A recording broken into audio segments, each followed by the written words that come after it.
Today we shall discuss the summary of the novel Train to Pakistan. We divided the novel into 4 episodes. In the previous video, we have discussed the summary of the first part of the novel. Today, we shall be discussing the second part, which is titled as Kalyug. What is the first part of the novel Train to Pakistan?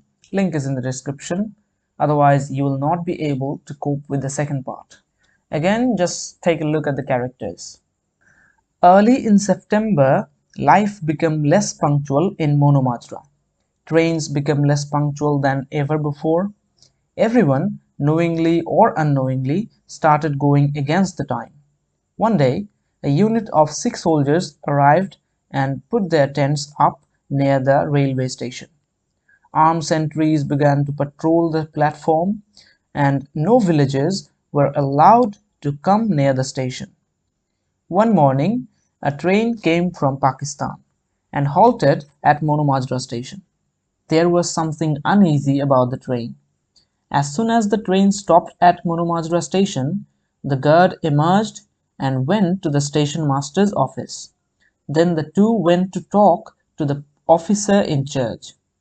Suddenly, every villager was prohibited from entering the station. Even they were not even allowed to loiter near the station. An hour later, the sub-inspector came with 50 armed policemen, and then came Hukum Chand, the magistrate. It was as if the train was a ghost train. The influential men in the village like Lambadar Banta Singh, father of Noora Imam Baksh, were also unaware of the matter.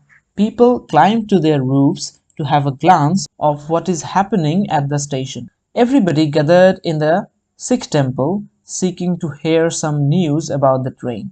Sometimes they thought it might be government treasures or arms, so the policemen are patrolling it.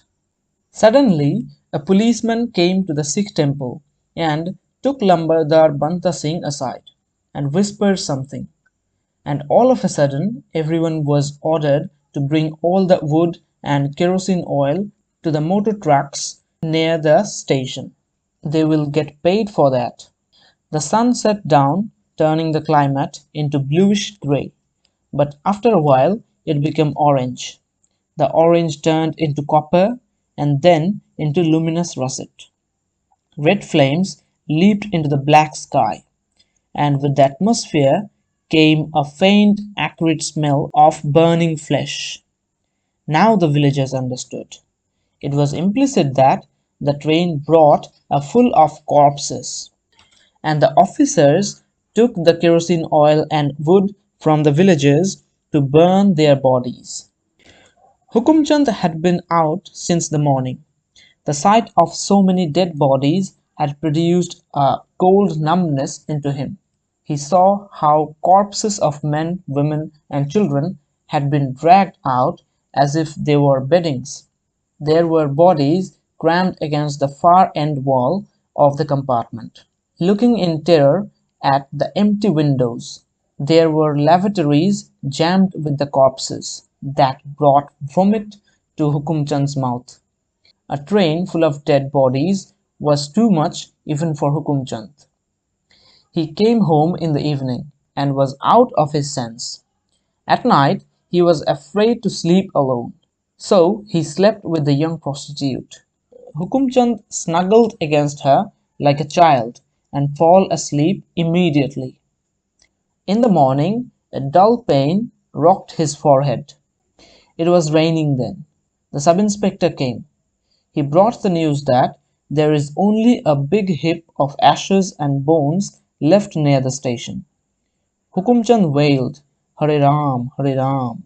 On hearing that, there were at least 1,500 men and women in the train who were killed brutally. Then Hukumchand asked about Lala Ramlal's murder case. Sub-inspector replied that Jagga had given the names of those dacoits at last. It was Malli and his gang. Malli, as well as his dacoit gang, was from Kapura village. Some constables are sent to arrest them. Hukumchand listened all this with an unconscious mind.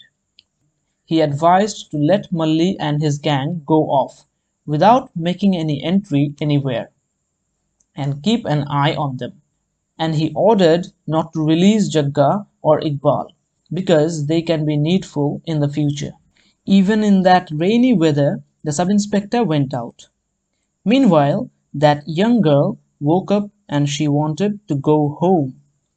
Hukumchand cleared his throat and asked her name. The girl replied, Hasina, Hasina Begum. Her name is Hasina Begum. In the course of talking, religion came up, and the girl said, yes, she is a Muslim, but she is a singer, and singers are not Hindu or Muslim in that way. Everyone comes to hear her song. For a week, Iqbal was left alone in his cell. One morning, a band of 5 men were brought to the police station in handcuffs. As soon as Jagga saw them, he got very angry and started abusing them. Those 5 men were the actual murderers of Lala Ramlal, and they were put into the cell of Jagga, and Jagga was shifted to Iqbal's cell with him. As soon as Jagga went inside, he greeted Iqbal and went on saying that, Babuji, I will serve you, if you teach me some English. From Jagga, Iqbal heard that those 5 are the murderers of Lala Ramlal. After some time, Jagga asked a stupid question. He asked Iqbal that he has long been to foreign, hence he must have slept with so much memsahibs. Irritated Iqbal replied, yes, many. Side by side, he also understood that it was not possible to keep Indians off the subject of sex for a long time. Jagga asked Iqbal that he must have passed class 10th. Iqbal replied that he has passed 16th, and their conversation went on in this way.